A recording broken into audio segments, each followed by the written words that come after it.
برادران اسلام، السلام علیکم ورحمۃ اللہ وبرکاتہ۔ آپ تمامی حضرات سے گزارش کی جاتی ہے کہ خود بھی قرآن کریم کی تلاوت، ترجمہ اور تفسیر سماعت کیجیے، اپنے عزیز و اقارب اور رشتہ دار کو بھی شیئر کیجیے تاکہ آپ اس کے ذریعے صدقہ جاریہ کے مستحق ہو جائیں۔ اعوذ باللہ من الشیطان الرجیم، بسم اللہ الرحمن الرحیم۔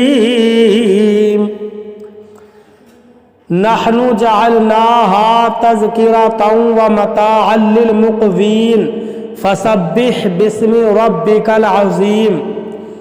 ترجمہ کنز الایمان، اللہ کے نام سے شروع جو نہایت مہربان رحم والا۔ ہم نے اسے جہنم کی یادگار بنایا اور جنگل میں مسافروں کا فائدہ۔ تو اے محبوب تم پاکی بولو اپنے عظمت والے رب کے نام کی۔ ترجمہ کنز العرفان، ہم نے اسے یادگار بنایا اور جنگل میں سفر کرنے والوں کے لیے نفع بنایا۔ تو اے محبوب تم اپنے عظمت والے رب کے نام کی پاکی بیان کرو۔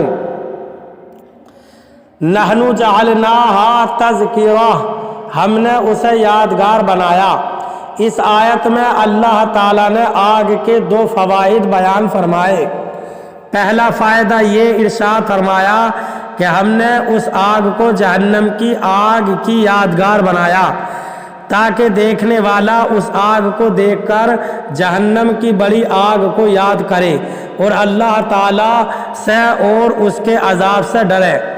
اور حضرت ابو ہریرہ رضی اللہ تعالیٰ عنہ سے روایت ہے، رسول کریم صلی اللہ علیہ وسلم نے ارشاد فرمایا، تمہاری آگ جہنم کی آگ سے آگ کے 70 حصوں میں سے ایک حصہ ہے۔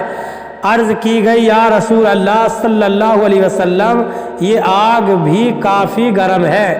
ارشاد فرمایا وہ اس سے 69 حصے زیادہ گرم ہے اور ہر حصے میں اس کے برابر گرمی ہے۔ دوسرا فائدہ یہ ارشاد فرمایا کہ آگ کو جنگل میں سفر کرنے والوں کے لیے نفع مند بنایا کہ وہ اپنے سفروں میں شمعیں جلا کر، کھانا وغیرہ پکا کر اور خود کو سردی سے بچا کر اس سے نفع اٹھاتے ہیں۔ فسبح باسم ربک العظیم، تو اے محبوب تم اپنے عظمت والے رب کے نام کی پاکی بیان کرو۔ اللہ تعالیٰ نے اپنی وحدانیت اور قدرت کے دلائل اور تمام مخلوق پر اپنے انعامات ذکر فرمانے کے بعد اپنے حبیب صلی اللہ علیہ وسلم سے ارشاد فرمایا کہ اے حبیب صلی اللہ علیہ وسلم، آپ اپنے عظمت والے رب عز و جل کے نام کی ان تمام چیزوں سے پاکی بیان کریں جو مشرکین کہتے ہیں۔ فلا اقسم بمواقع النجوم وانه لقسم لو تعلمون عظیم۔ ترجمہ کنز الایمان، تو مجھے قسم ہے ان جگہوں کی جہاں تارے ڈوبتے ہیں اور تم سمجھو تو یہ بڑی قسم ہے۔ ترجمہ کنز العرفان، تو مجھے تاروں کے ڈوبنے کی جگہوں کی قسم، اور اگر تم سمجھو تو یہ بہت بڑی قسم ہے۔ فلا اقسم، تو مجھے قسم ہے۔ اس آیت میں اللہ تعالیٰ نے ستاروں کے ڈوبنے کی جگہوں کی قسم ارشاد فرمائی۔ ان جگہوں کے بارے میں امام فخر الدین رازی رحمۃ اللہ تعالیٰ علیہ نے مختلف اقوال ذکر کیے ہیں۔ ایک، ان سے مشارق اور مغارب مراد ہیں، اور ایک قول یہ ہے کہ ان سے صرف مغارب مراد ہیں کیونکہ ستارے اسی جگہ غروب ہوتے ہیں۔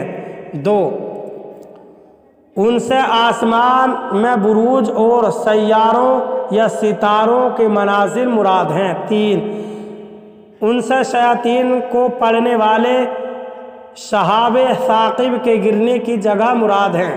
چار، ان سے قیامت کے دن ستاروں کے منتشر ہونے کے بعد گرنے کی جگہیں مراد ہیں۔ وَإِنَّهُ لَقَسَمٌ لَوْ تَعْلَمُونَ عَظِيمٌ، اور اگر تم سمجھو تو یہ بہت بڑی قسم ہے۔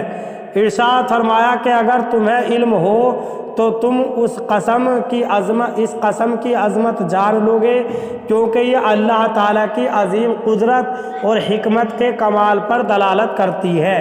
اللہ تعالیٰ ہمیں قرآن کریم پر صحیح معنی میں عمل کی توفیق عطا فرمائے، آمین۔